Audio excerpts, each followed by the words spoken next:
Ustedes se preguntan cómo un candidato con tan pocas cualidades y tantos defectos pudo conseguir el apoyo casi incondicional de una parte tan grande de la población brasilera. Ustedes ya intentaron argumentar racionalmente con esas personas, pero parece que ellas están absolutamente decididas y te tratan inmediatamente como un enemigo ante una postura mínimamente contraria. Hasta tu tía, que siempre fue simpática contigo, ahora ataca tus publicaciones políticas en Facebook. Pues bien, les contaré una historia. El principal nombre de esta historia es un hombre llamado Steve Bannon. Él tiene una visión de extrema derecha nacionalista. Tenía un sitio web en donde expresaba sus puntos de vista que coqueteaban con el machismo, la homofobia y la xenofobia, entre otros. Su sitio, al comienzo, tenía poca visibilidad y su sueño era que sus ideas se propagaran con más fuerza en todo el mundo.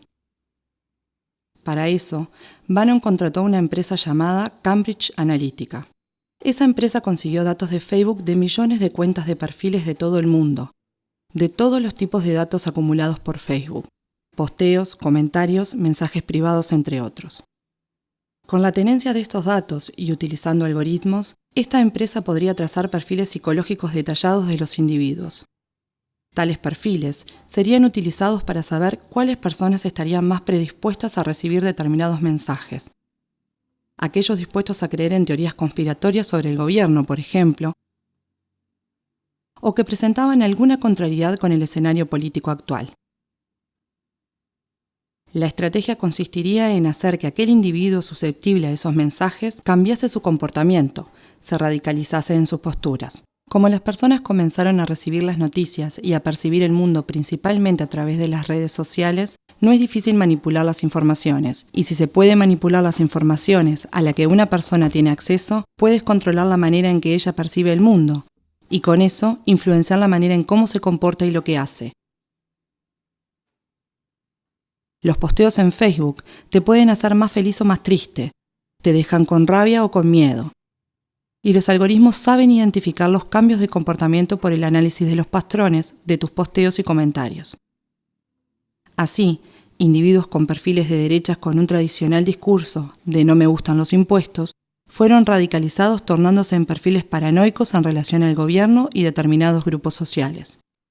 La manipulación es realizada a través del miedo, con mensajes que estimulan un sentimiento de impotencia y de incapacidad de defenderse. Estimulan un sentimiento de somos nosotros contra ellos, lo que cierra a la persona a argumentos racionales. Sitios y blogs fueron fabricados con noticias falsas para bombardear directamente a las personas influenciables por este tipo de mensajes. Además de esto, fue explorado también un sentimiento de anti lo establecido, anti medios tradicionales y anti todo lo que hasta ahora estaba. Cuando las personas reciben varias noticias de forma directa sin verlas y esas noticias no repercuten en los informativos, llegan a la conclusión que los grandes medios mienten, que esconden la verdad que ahora ellos saben. Si antes los medios tradicionales de comunicación podían manipular a la población, esta manipulación debía ser hecha abiertamente, ante los ojos de todos. Ahora, todos tenemos páginas que nos mandan mensajes de forma directa. Nadie sabe qué tipo de información está recibiendo la persona que tenemos al lado o cuáles son los mensajes que están construyendo su percepción de realidad.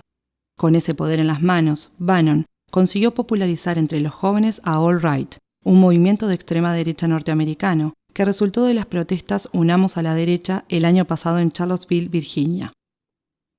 Bannon trabajó en la campaña presidencial de Donald Trump, siendo un estratega de su gobierno. La empresa Cambridge Analytica trabajó también en el referéndum del Brexit, que fue ganado principalmente por argumentos originados de noticias falsas. Cuando la manipulación se comenzó a distinguir, Mark Zuckerberg fue llamado al Senado norteamericano para testificar.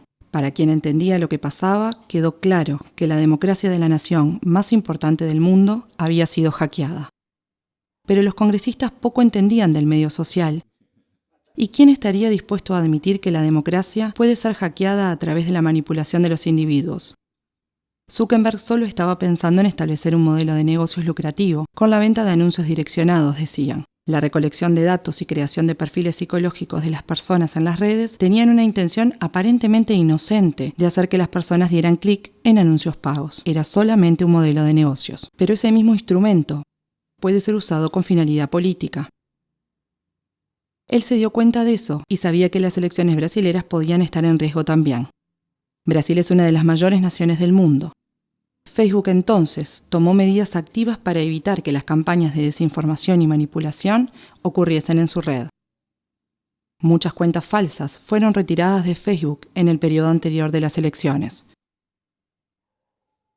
Pero no contaban con la popularidad y capitalización de los grupos de WhatsApp. Este es un aplicativo de mensajes directos entre individuos. Por eso no puede ser monitoreado externamente. No hay cómo regular las fake news o noticias falsas. Hacer un perfil falso en WhatsApp también es muy fácil como en otras redes sociales, pero más difícil de ser detectado.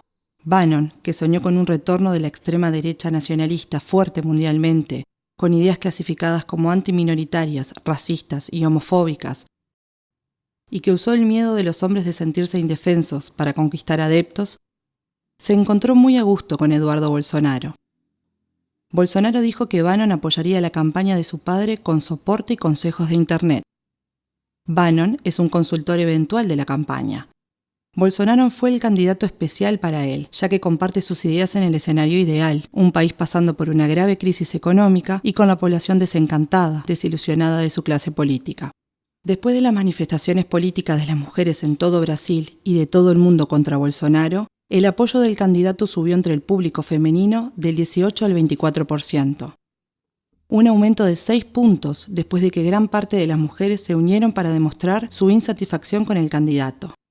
Esto pasó porque de un lado los grandes medios de comunicación simplemente ignoraron las manifestaciones y por otro hubo un ataque preciso a través de grupos de WhatsApp pro-Bolsonaro.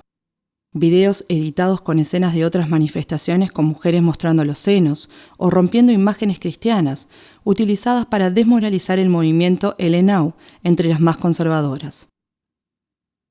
Además, Eduardo Bolsonaro salió a hablarle al público después de la manifestación y declaró: "Las mujeres de derecha son más lindas que las de izquierda. Ellas no muestran los pechos ni defecan en las calles. Las mujeres de derecha son más higiénicas". Esta declaración, que puede parecer pobre o estúpida, es hecha como medida para estimular el sentimiento de repulsión, de rechazo para con el otro lado. Esto no es una novedad. La máquina de propaganda del nazismo alemán asociaba a los judíos con las ratas. El discurso era que los judíos estaban infectando las ciudades alemanas, así como las ratas lo hacían. Ese es el discurso que asocia el sentimiento de repulsión hacia una determinada población, lo que hace que el individuo se quiera identificar con el lado limpio de la historia. He aquí ese 6% de las mujeres que se pasaron a identificar con Bolsonaro. Ahora nos es posible comprender por qué es tan difícil utilizar argumentos racionales para dialogar con el elector de Bolsonaro. ¿Te das cuenta ahora del nivel de manipulación a lo que tus amigos y familiares están expuestos? La pregunta es, ¿qué hacemos?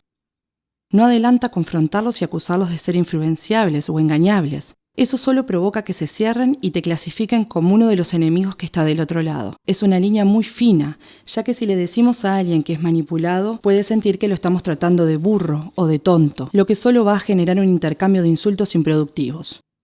Tengamos empatía. Esas personas no son todas malas. Están manipulando sus emociones y siendo sometidas a una percepción de la realidad muy distinta a la tuya. La única manera de cambiar su pensamiento es hacer que esas personas perciban ellas mismas que no hay argumentos que fundamenten sus creencias.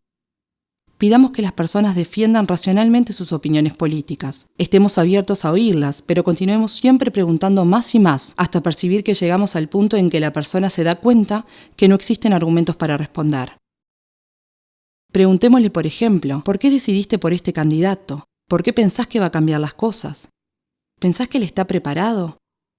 ¿Conocés sus propuestas, su historia como político? ¿Cuál realización de él aprobás? Si percibimos que la persona no está pronta para debatir, retirémonos de la discusión. No agredamos ni ofendamos, ya que este comportamiento radicalizaría el somos nosotros contra ellos.